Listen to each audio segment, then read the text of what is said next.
Hello, and welcome to the Digital Workspace Works podcast. I'm Ryan Purvis, your host, supported by our producer Heather Bicknell. In this series, you'll hear stories and opinions from experts in the field, stories from the front lines, the problems they face and how they solved them, the areas they focused on from technology, people and processes, to the approaches they took that will help you to get to the grips with the digital workspace inner workings.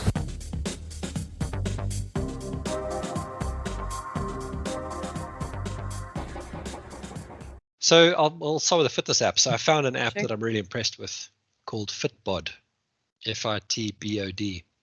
What I really like about it is, and they say they're using machine learning and AI, which is bullshit. I don't think they are. I think they're just doing a very basic weighting system. But anyway, what they've got is they've got a library of all the exercises, and then you can group them or categorize them based on what you've got access to facilities wise. So do you have a gym? Is your gym like a full setup, or is it like a partial gym, like a home gym? Or you can do body weight exercises. And then what it does is based on your desire. So, you want to lose weight, you want to build muscle, whatever it is. It builds your program for you every day. And then you also say how long you've got for that day. So like I got 30 minutes today. So what's a body weight exercise? What's my body weight workout for that day? And then it basically will build in, it'll decide the workouts for you. And you can have like I always want a high intensity workout, so it'll always do supersets for me for my workout. And then of course, as you doing the workout, you're capturing your sets, your reps, your weights. So it might say, like I was doing one yesterday, that says you need to use 10 kilograms for this 8 times or whatever it is. And you're doing 5 sets. And these are all supersetted. So, you're doing 25 exercises. So you might start off on 10 kilograms. You think, 10 kilograms is nothing. That's okay. But by the time you get to the 4th set, you can hardly lift your arms anymore. And you think 10 kilograms is too heavy. So, and you can make those adjustments as you do the exercises. So you can say, okay, I'll start with 10 and then drop it down to 8 because it's too much, or start at 8 and put it to 12 when you get to the end. But then it uses all that information. Then the next week, when you do your next round of exercise, it's changed the weights and all the rest of it based on what its predicted you think is. Now, what I also like about it is it works out your fatigue on your muscles. So this workout yesterday I did, would have been a 25% fatigue on triceps, 40% fatigue on my back, muscles, hamstrings, all that kind of stuff. And it's so funny because when I get up in the morning and I look at what the previous workout says and I feel how my body feels, it almost is accurate. I feel like, geez, I'm stiff in the right places and all that kind of stuff. And then you can mix in your cardio automatically as well. So like I do a 6 or 7 minute cardio exercise at the beginning of the workout. All your stretching is in there as well that matches up to your workout. So it's a really nice plan for everything. So I do 3 days a week with Fitbod, and then I alternate 2 days a week with high intensity training. So I'll either use the Apple Fitness app or I'll use my Beachbody Insanity. So I've gone back to Apple Fitness, hoping that it would work out. And the exercise, I found the routines a bit better, but I'm finding now that my watch doesn't work with it anymore. So there's still some bugs with that platform. So my dream is that Fitbod kind of absorbs Apple Fitness so that I can, because my workouts that are outside of Fitbod don't count inside of Fitbod. Mm-hmm. So I'm now pushing. They lock you in. Yeah, so I'm pushing everything out of Fitbod into Strava, everything out of Apple Fitness into Strava. So that's my, like, everything you want to see what I'm doing, it's in Strava, because that's the only place that I can actually see a consolidated view. But what I quite like about Fitbod, going back to that for a second, is they will send you an email end of the week, tell you how much volume you've lifted, exercise you've done, minutes you've spent, all that kind of stuff, which I think is really nice, because at the end of the week you want to know that you've accomplished something, and at least you've hit the gym thing. At the very least, because work's always going to be there. But as I say, I'm quite impressed with this experience. So I've been pushing out my Fitbod free workouts on to all my WhatsApp statuses. So if anyone wants it, that's where it is. Go use it. Well, I'm surprised to hear you still have Apple Fitness Plus, so we can dig into that in a second, because I was sure you're going to cancel it. But with the Fitbod, so that's really interesting. I feel like it seems to be trendy to have a workout program, or there's one of those home, like the wall mounted fitness units that are really becoming popular. So there's one that is like a touch screen, and it has like these arms that come out, and you can, different attachments, right? So you can it's like your home gym in a wall on your wall that you can do stuff with, but it's supposed to be intelligent where and that one's really nice because it just takes the thought out of it entirely, that it is progressively adding weight and like adjusting to your strength level, which is super interesting. But yeah, the whole like AI trend of helping you progress strength is, yeah, it seems to be really big right now. Yeah, I think that's the future. I think so. Fitbod, I found it was actually it was an advert on another podcast that I heard it on, and I got the 20% discount. Yeah, because we haven't started advertising on this podcast, obviously, but that would be one that I would probably advertise because I think it's a good product that I would support. So I tried it out for one workout, and it was a bit clunky to begin with. And then I did a second workout. I was like, actually, no, now that I get it, I think it's a good product, and I think it works. To answer your question on so that system that you're talking about on the wall, we call it Maximus here, and it's a whole lot of elastic pulleys and stuff, and it's all attached. Now, there was a guy that I listened to as well, Ben Greenfield, and he talks about those exercise bikes with the fan inside it, and you move your arms and the fan goes. And that's supposed to be, there's one that he uses that's supposed to have an AI engine with that as well. And what that does is it changes the resistance based on its algorithm, but also your effort. So it's supposed to be in a 10-minute exercise session, you do more work than you would do on a 30-minute workout session. So you get greater results. I think that's going to happen. I think you're going to find there are machines that are going to become like that. And going back to the wall thing, which is what I was trying to get to, is that there's one that I can't think what it's called, where when you're pulling the elastic through the range of motion, the motors are pulling backwards at just the right amount at different points to give the muscle the full flex so that you get the full range of motion build. So you fatigue a lot quicker. And you don't just fatigue. So if you think about your bicep, and I'm sort of showing you, your bicep connects to the elbow and then it connects into your shoulder. Usually what happens is this part here, the middle of the bicep, fatigues the most. And that's usually why you see that, sort of builds out. But what you really want is actually where the muscle connects to the tendon to fatigue as well. And that's why elastic exercise is so much better, because it keeps the tension all the way through. Whereas if you're lifting a weight, you get to a point where actually there's no tension on the muscles at all. And that's why it takes a lot longer to build, in theory, with weights as opposed to elastics. Yeah, I'm all for smart systems. They can take, I mean, in some senses, it sort of replaces personal training, but even, the appeal of, it's so customized to me, is hard to ignore, I think. When you want to, a lot of us, you don't have infinite time to dedicate to your fitness routine, right? If you're working, you have family, you have your own hobbies, a lot of times it's like the most efficient way to get fitness in can be the ideal one. Yeah, and that's why you got to look at bringing in the things like the Oura ring, or wear an Apple Watch or whatever your smartwatch is, because the Oura ring will tell you how you're feeling physically today. So if I tell you what mine said this morning, so I slept really well, and I woke up feeling good. So my readiness this morning was 85 out of 100, and my sleep was 78 out of 100. If I go back to yesterday, it was 84 and 80, and before that was 90 and 87. So I'm actually on a downward trend, which is actually quite normal, because what happens to me is Monday to Friday I push as hard as I can with everything, and then Saturday and Sunday I just don't. So I'll make sure that I do my 30 minutes of Apple Fitness or whatever it is, but it's mostly stretching, it's mostly going for a walk, whatever, but I'm really not trying to do any exercise. So my my readiness goes down to Friday, and then Saturday I recover, and then I start again. And that sort of has worked for me as a way to approach it. But I'm using the data to support that. I'm not just making that as a some thuck. That's my plan, because I know by the time I get to Friday up, like that last workout really takes a lot of mental effort to do it, but I still do it. And that's kind of the achievement for the week. That I don't feel bad if I had a bowl of ice cream and a milkshake and a whatever on Saturday, because I've achieved what I wanted to achieve for the week. On the sort of less sophisticated, a little bit less optimized end of this, I've gotten into the habit of picking up my Nintendo Switch Ring Fit Adventure more, because so I've made more of a commitment to closing my rings every day. And I think the watch inflates the fitness gaming function. Like there's just no, like, it's so funny because the watch is inflating my caloric burn, and then Ring Fit Adventure basically gives you like no it only counts as exercise.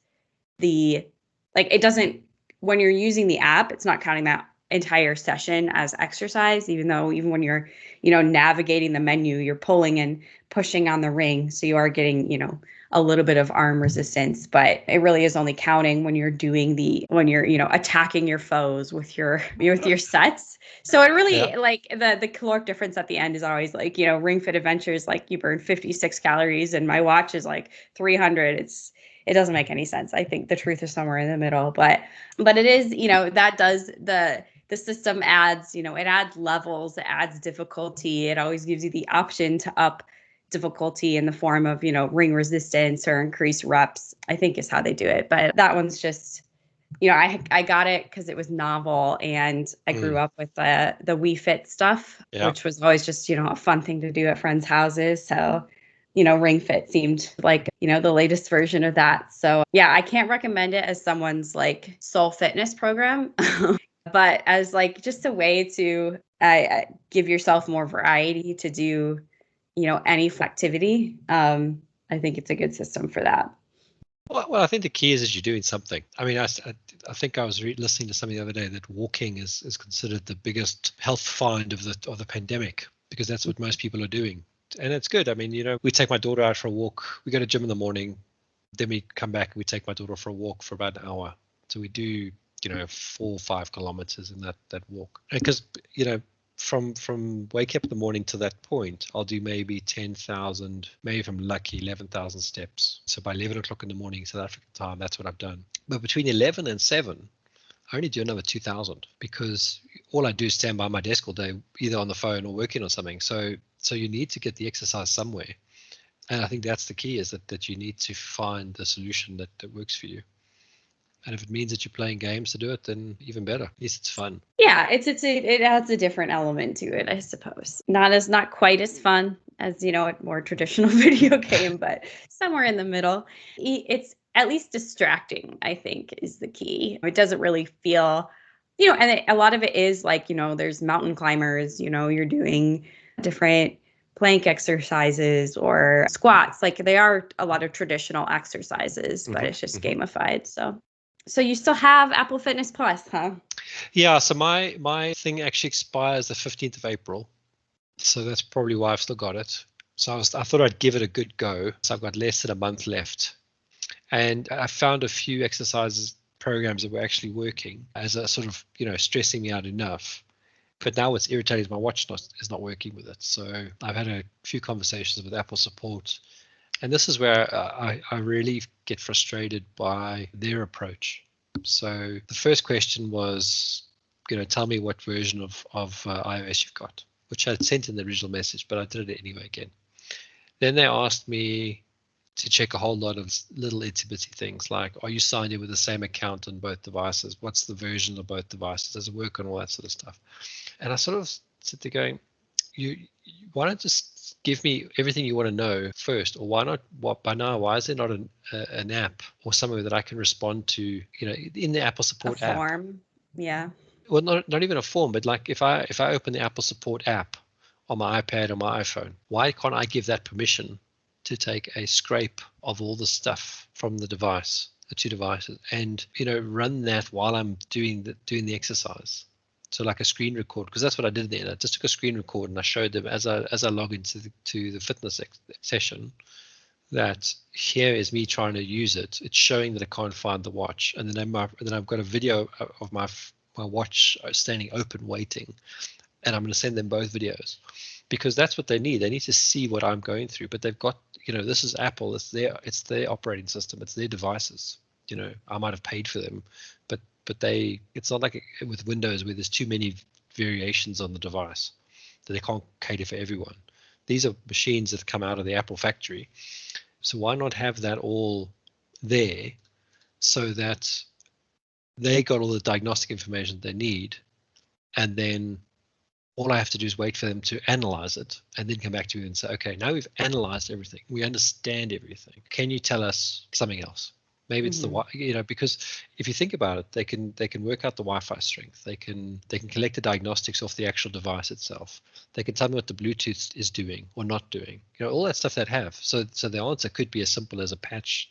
And this is coming back to what we did, when I worked in the bank, where we were looking at the data we were collecting to predict where the fix was going to be required. So we can go and fix it before the user actually had to worry about it. And that's probably where my frustration comes from. It just feels like this completely reactive and not thought out approach to troubleshooting, which I thought we'd move past, to be quite honest. Be a bit more proactive. Yeah, a bit more sophisticated. And you're on newer hardware too, right? So this is a 2019 Pro, so it's newish, I would say. I mean, it's pretty new, still pretty current. It's not like you're. Yeah. I feel a lot of people, you could rule that, you could factor that in as a problem, but you should still be well within support. Well, it's. I mean, it's interesting in the sense that this all worked before. So it wasn't like it's never worked, and now I'm complaining about it. It worked for like a month. And then I didn't use it for a month, and now it's not working. Yeah, it's a bummer. On the positives for Apple Fitness Plus, they are with the next iOS release enabling AirPlay for Fitness Plus, so I can finally, stream that to my TV instead of, because that's been my big frustration with it, is I can only use it on my phone, which is obviously not going to be a terrific experience. So. No, not at all. So that's interesting, because we just bought a TV now. I haven't bought it. I'm about to buy it. It's got the Apple AirPlay components in it, because most smart TVs actually don't. So that'd be quite cool. That would be cool. we use it on an iPad anyway, so it's yeah. I'll probably end up using it on the TV so I can give my impression of how well that works. But we just had to get a new one because our old one, he was like 4 or 5 years old. It just didn't turn on anymore. It just gave up at one day. It's a little engine that couldn't anymore. So got a new TV. So, that's been fun. They're so big and heavy these days. It was amazing how much weightier a TV is 4 years later. Yeah, just a lot of advancements there, I guess. So didn't even try to mount that one to the wall. Just, we have some straps connecting it to the wall just so the cats can't tip the whole thing over. But we had this like puny TV wall mount and just didn't want to mess with that right now. So no. Yeah. So we all our TVs are mounted on the wall, but you get a specific wall mount you put up. But you got to be careful. I mean, the South African walls are double layered brick, so you can pretty much hang anything off them. But in the UK, it's like a plasterboard insulation brick, air gap brick, whatever. So you got to be very careful how you mount it on there. So I can understand your hesitation. Yeah. Well, I don't know if we have time to move on to distributed teams, so maybe we should hold that one for another day. Cool. Yeah, that sounds good. But yeah, we are coming up on episode 50, so I'll have to think of something fun for that one. Yeah, exactly. What are we, 48 down? So. Yeah. Yeah. Who'd have thought, eh? That's quite a milestone. I am trying to work out, because we started in May, and we put out 3 episodes to begin with, but now we're in March, and if we're doing 52 weeks in a year, we should actually be getting to 50, at the sort of not end of April, but probably early May. So I was trying to work out how we sort of did more episodes than weeks in a year, if that makes any sense. Because we did one week where we did 2, but somewhere along the line we've accelerated.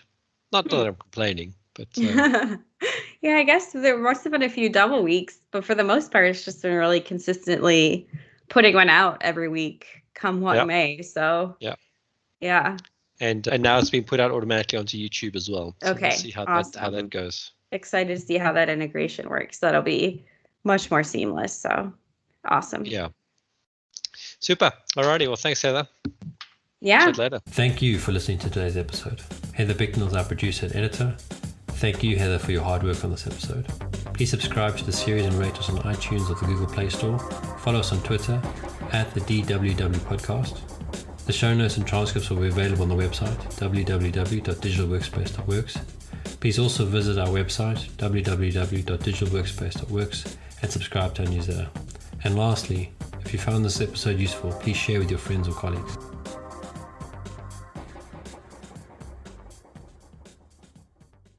Thank you for listening to today's episode. Heather Bicknell is our producer and editor. Thank you, Heather, for your hard work on this episode. Please subscribe to the series and rate us on iTunes or the Google Play Store. Follow us on Twitter at the DWW Podcast. The show notes and transcripts will be available on the website www.digitalworkspace.works. Please also visit our website www.digitalworkspace.works and subscribe to our newsletter. And lastly, if you found this episode useful, please share with your friends or colleagues.